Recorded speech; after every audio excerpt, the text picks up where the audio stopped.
Hello everyone, how y'all doing? Welcome back to the channel. It's your girl Philly Phil, where we are always fighting for social justice. Okay, as you know, we are still waiting for justice for Carlether Foley. All right, prayers for Miss Jackie Foley and her family. This is an interview that we did almost over a year ago, where she pretty much told us about the story of her daughter and what was going on. So I just want to put it back out there. We will not forget. We will continue to fight for justice until Maxwell has his day in court. And as you know, the DA there is running for re-election. That'll happen next May. She has an opponent. I'm going to put both of their pictures up.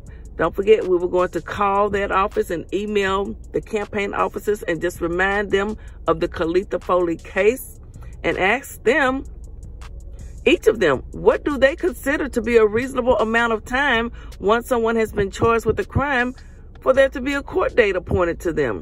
So let's not forget to do that, okay? All of that information is on my community wall, as well as it was in the last video I did when Miss Jackie Foley called in on Carlether Foley the other day, over the weekend. So please go check that video out. Again, thank you guys for all of your support.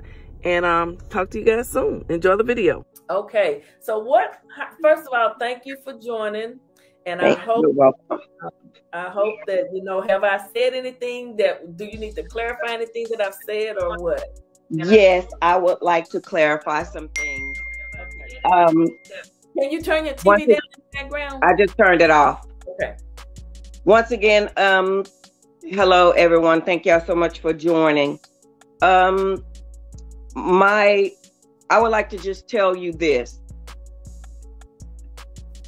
Something is truly wrong.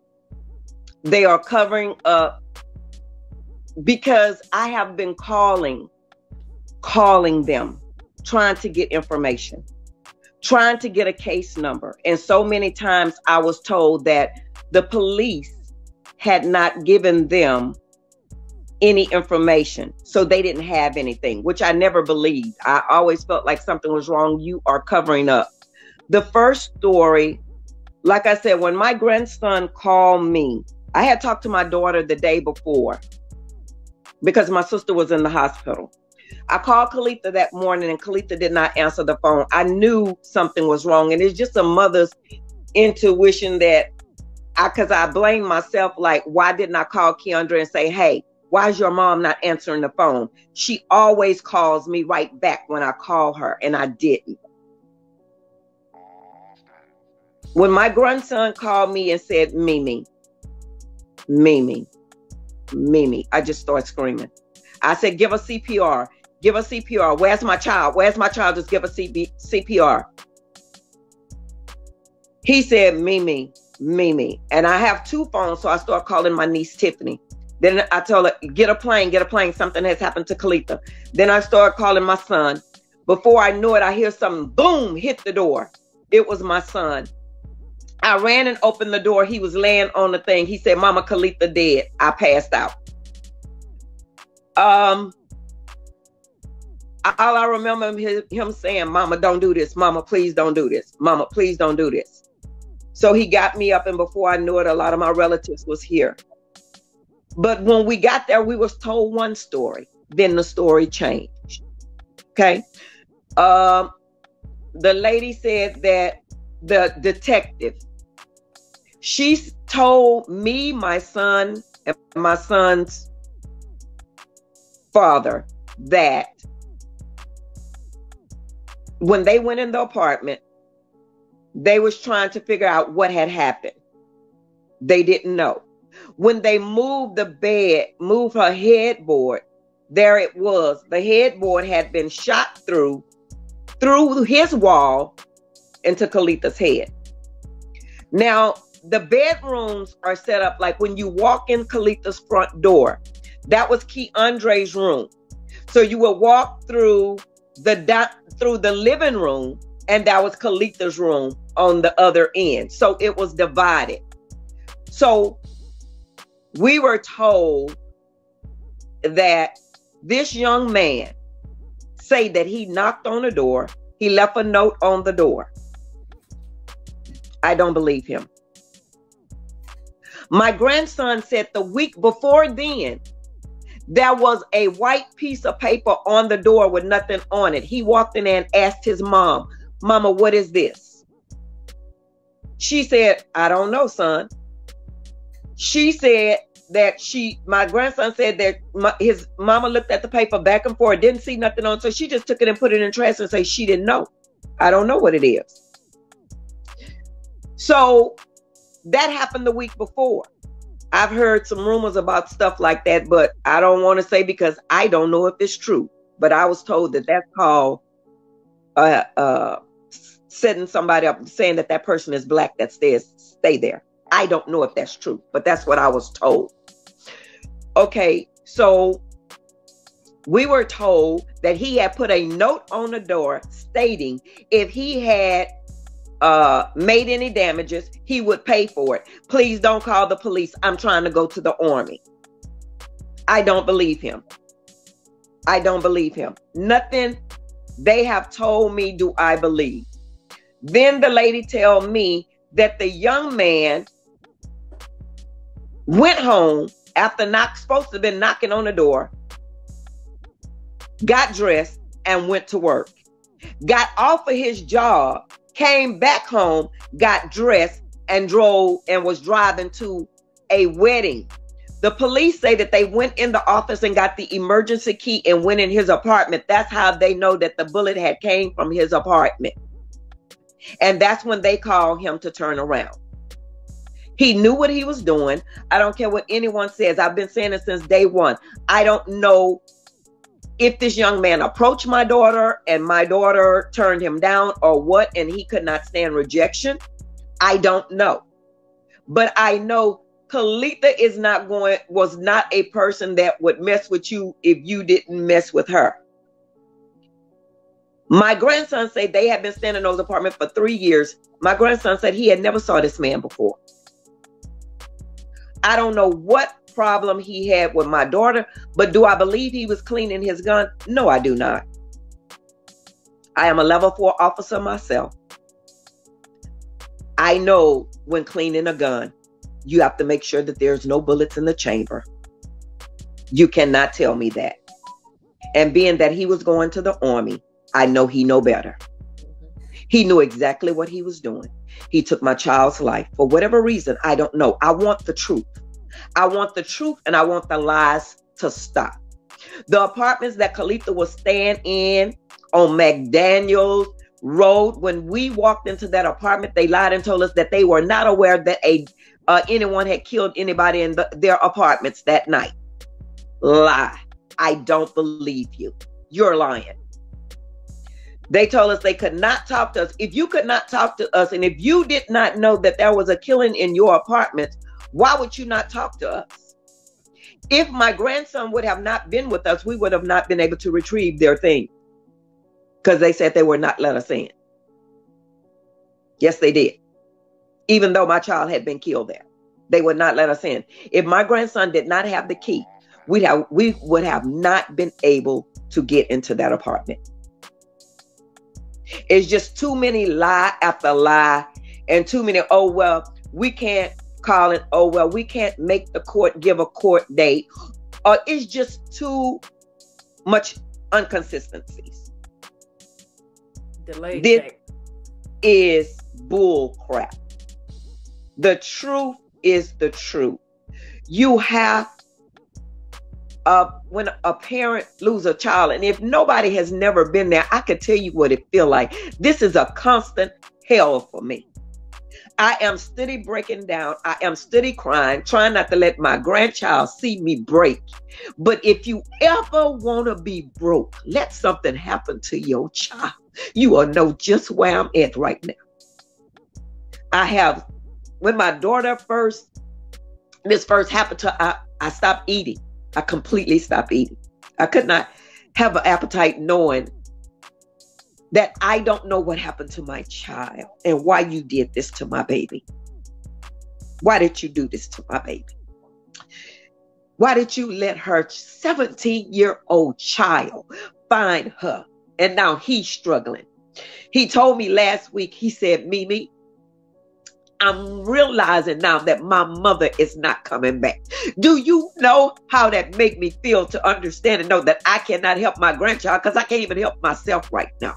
And the breaking and the crying and my nieces, my little niece, Moo, Lily is still having issues. My niece Tiffany, my son, we're trying to act like life is going on, but it's not.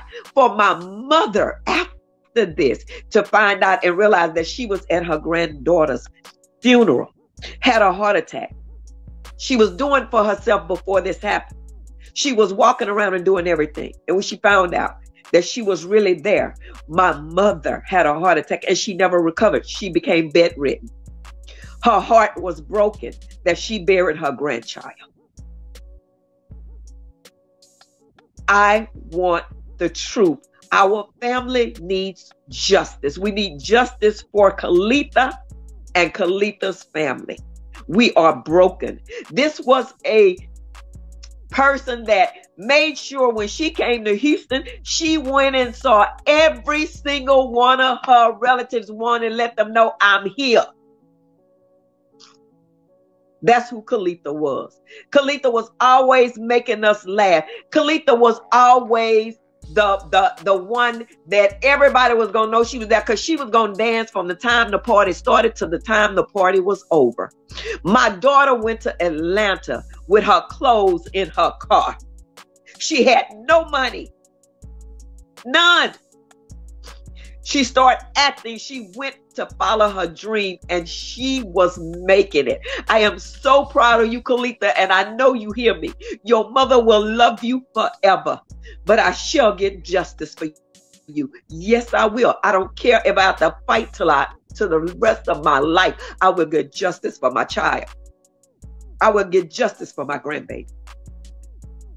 I am asking everyone to call and find out and inquire. Why is it taking so long? What are you doing? Why have Carlether's case in the paperwork, which the lady told me was there, that is not there? It's not.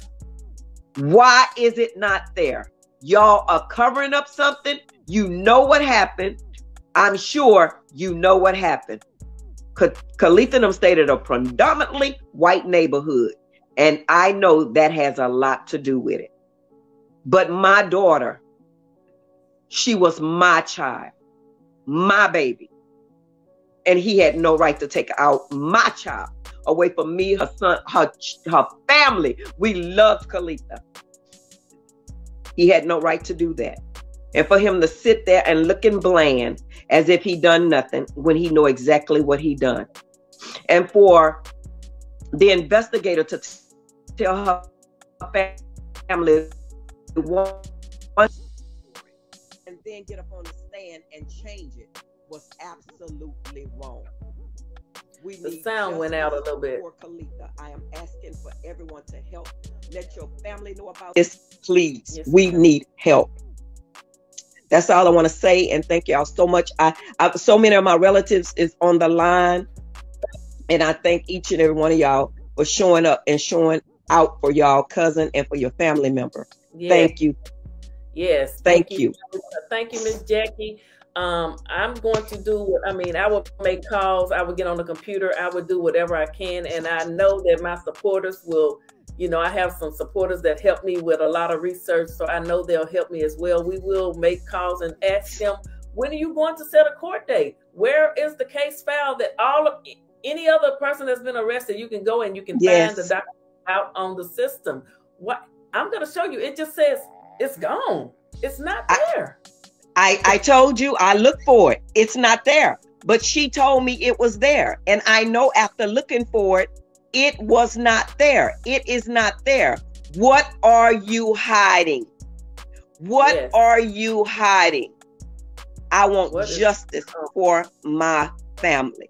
My son tries to hide it from me, that he's not still hurting. But he'll slip and say, Mama, this morning I couldn't even get up. Mama, it's certain times of the morning, the same time I get up every morning and cry. Every morning he say the same time. My niece Tiffany, breaking down. Her child, I have to constantly take her to the gravesite. We need help. We want to know what happened to our family. This is my baby. I don't understand. Just don't understand. Yes. So I'm sure some of my other family members are on the line. And I'm going to put the number up. I have someone that's calling, wants to say something as well, but okay. If any of your other family want to hit the link and come up. Clarify anything that I've said or what? Yes, I would like to clarify some things. Can you turn your TV down in the background? Okay, I'm trying to turn this off. I'm trying to turn it off. That's okay. That's okay. Yeah, I have some other family members on there. And guys, y'all call and talk about your cousin. I know you miss her as much as I do. Carlether was, oh my gosh, she was doing so well in acting. She was just getting better and better. And I kept saying, girl, you doing it. You, girl. She's beautiful. Your mama's so proud of you. Yeah, she's beautiful. And I know, and you know, just keep the faith. And we're going to do whatever we can. And justice is slow sometimes, but I know it'll come. You know, it will come. We will find out the truth sooner or later. If it was an accident, it was an accident. But let us know. Do something. Let us know. Let us know. Because of what you're showing right now. Right. It's like there's no way it could have been an accident because you're hiding too much.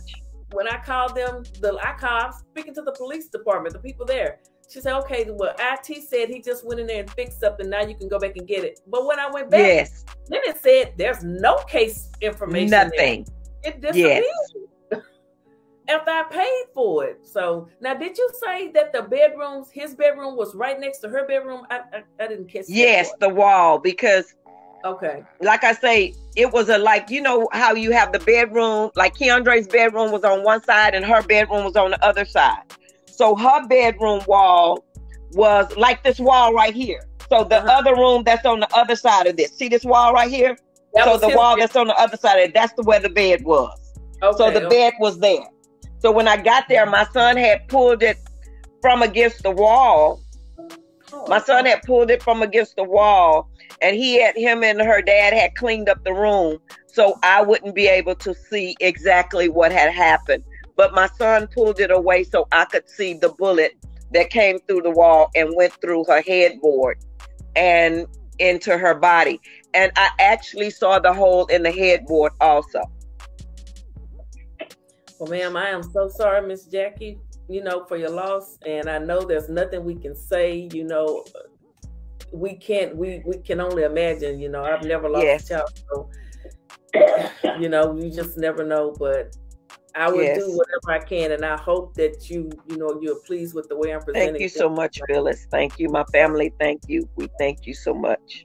You we miss that girl. We miss her so much. I know. I told you the other day how when she would call me and I would be doing something and she said, Mama, what you doing that for? And it'd just be like, sometimes I could be talking and her voice just come out of me and I just be like, oh God, Carlether's here. You just have that feeling, you know? So I miss that girl. I miss her. I miss her calling and saying, Mama, I'm getting on a plane. Mama, I'm getting off the plane. Mama, we'll be there in 10 minutes. Mama, I'm there. Mama, come on out. Mama, let's get. My God. So I want my grandson. I know that he's on this live. And Keandre, I am asking you to speak out for your mom. You are on this line. Call her because you are on the line and speak about your mother. So I'm going to get off and let you pull some other people in. I thank you so much, Miss Phyllis. Thank you so much. Anytime you want to come on and speak, and if you want to, you know, you think of something else you want to say, anytime I'll go live just so you can say, just let me know, okay? Okay. Thank you. You're welcome. Okay. Bye-bye. All right. Bye.